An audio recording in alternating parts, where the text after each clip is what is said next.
Disney Princess Adventure Stories. Cinderella, Princess in Disguise.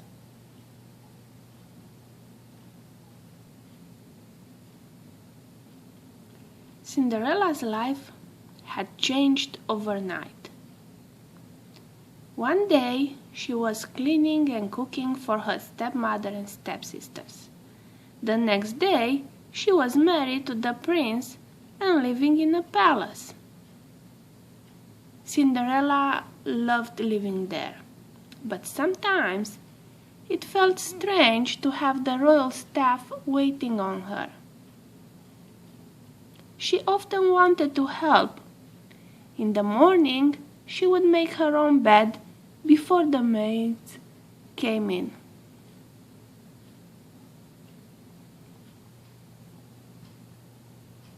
In the afternoon, she would sometimes invite her maids to join her for tea. Most of all, Cinderella wanted to get to know the royal staff better. She remembered how lonely she'd been at her stepmother's house. She hoped the maids knew that she was their friend. But whenever Cinderella tried to chat with them, they would hurry away to finish other chores. One morning at breakfast, Cinderella told the prince that she was worried. "I want to make sure the servants are happy working here," she said, "but I can't seem to get any of them to talk to me." "Wouldn't they tell us if something was wrong?" the prince asked. Cinderella nodded. "I suppose so. I just wish there was a way to know for certain."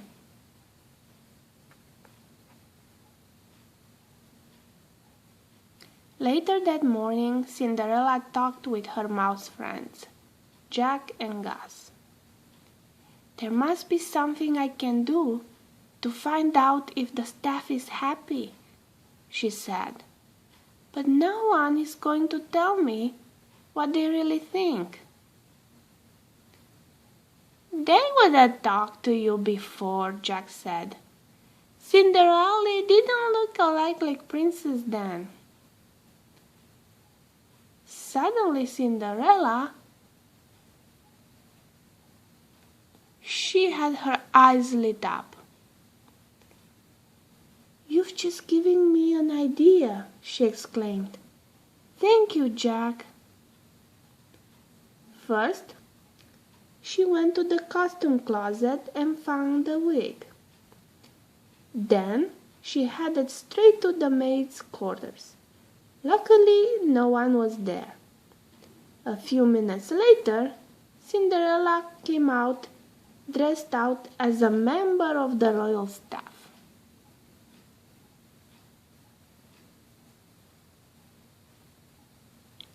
Cinderella walked down the hallway. She hoped no one would recognize her. She hadn't lived in the castle very long, so many of the servants hadn't met her yet. A moment later, she came upon a maid carrying a heavy rub of water. "Are you new to the castle?" the maid asked when she saw Cinderella. "I don't remember meeting you before." "Actually, I am," Cinderella answered with a smile. She helped the maid carry the large tub to the center of the ballroom. "Do you like working here?" Cinderella asked. "Well, yes," the maid said. She thought for a moment. "But there are some things I would change." "Like what?" Cinderella asked. "Like this tub," the maid replied. "If only it were on wheels." "Why don't you suggest it?" Cinderella said. The royal family is very busy," the maid said. "I wouldn't want to bother them."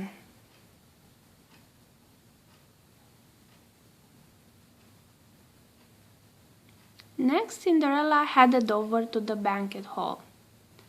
Some of the royal staff members were at a long table. They chatted happily as they polished the silver.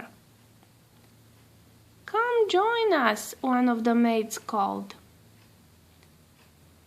Cinderella walked over and examined the gleaming silver. "It looks like it's been polished already," she said. "It was, just yesterday," the maid replied. "But we're supposed to polish it every day. Rules are rules."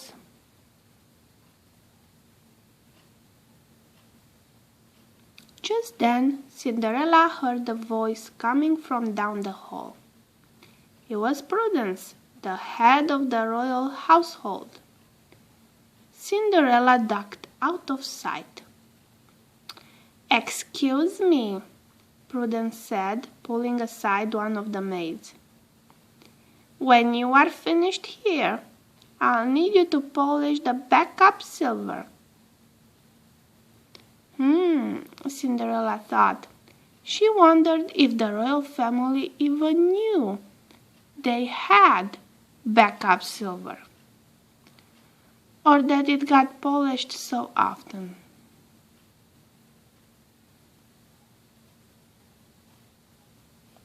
When the polishing was finally finished,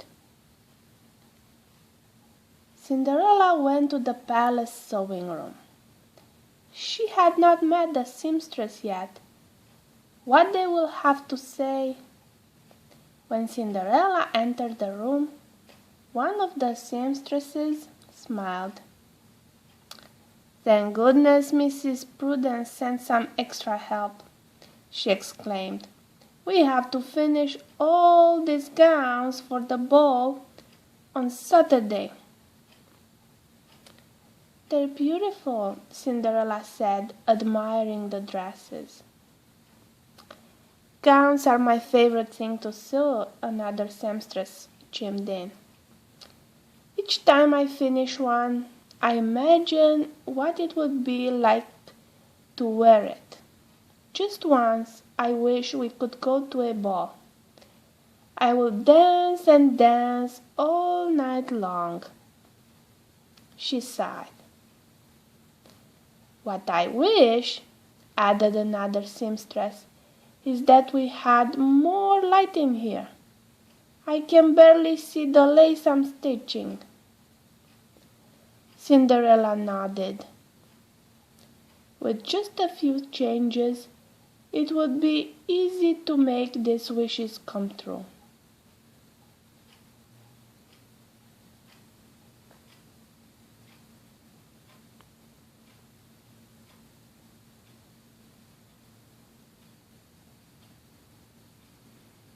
Soon it was time for lunch. Cinderella followed the maids to the kitchen. She was delighted to see steaming bowls of soup and big slices of crusty bread lay out on a long table. But just as everyone sat down, a bell rang. The signal meant that one of the royal staff members was needed for a task. A butler at the end of the table got up. He hadn't even had a chance to taste his soup.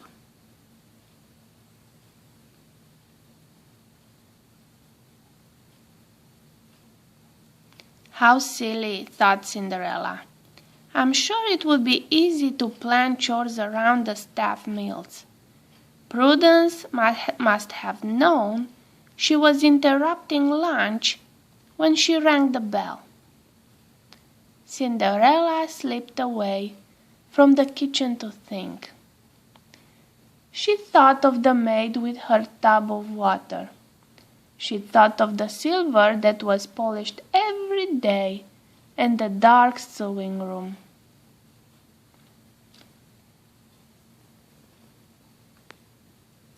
The servants were happy working at the palace, but with a few small changes they could be even happier, and she knew just the way to make that happen.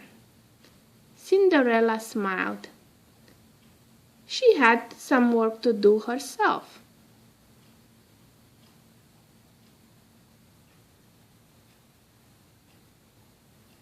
Quickly, Cinderella went to change back into her own clothes. But before she could, she bumped into the prince. The prince didn't recognize her at first, but then his eyes grew wide. "Cinderella!" he exclaimed in surprise. "Why ever are you dressed like that?" Cinderella smiled and told him the whole story. "I realized that the only way to make sure the staff was happy was to dress up as a maid myself," she explained. "Fortunately, they didn't recognize me, and they shared the most wonderful ideas about things that would be so easy to change."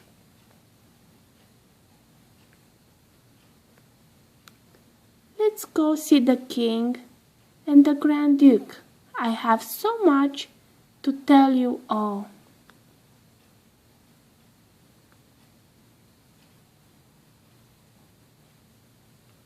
Cinderella changed, and then they went to see the king and the Grand Duke. "I had quite an adventure today," Cinderella told them. "I worked alongside the royal staff, and I got some ideas for small changes that would make a big difference."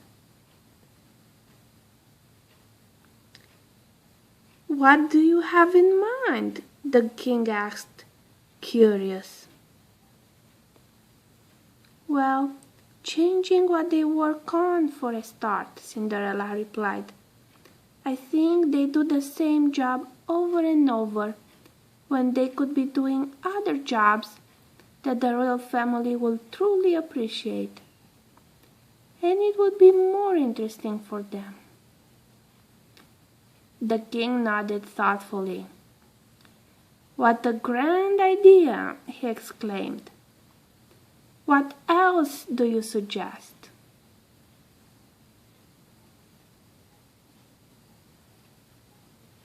That afternoon, Cinderella asked Prudence to gather the royal staff together. "It's nice to see you all again," Cinderella said. Everyone was confused. No one remembered seeing her earlier that day. Cinderella held up her disguise. "I was wearing this," she explained, "and I worked alongside you. After hearing what you had to say, we're going to make some changes." The servants looked at one another nervously.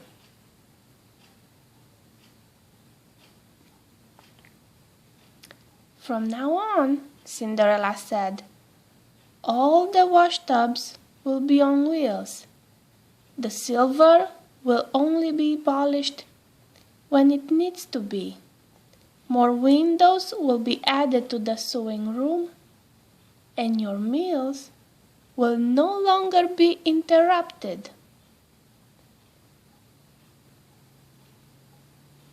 The royal staff was astonished. "Oh, and you are all invited to the royal ball on Saturday." "At Saturday night," Cinderella smiled. "Does anyone have anything to add?" "Yes, Princess," a butler said. "Miss Prudence has fainted."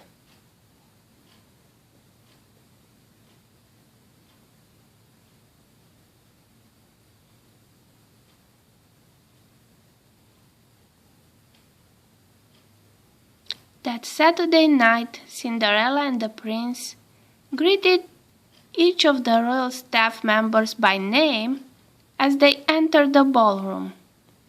Cinderella thanked the seamstress for the beautiful dress they had sewn for her, the cooks for the delicious food, and the maids for making the castle sparkling clean. The servants smiled happily as they joined in the dancing. They were growing quite fond of their new princess.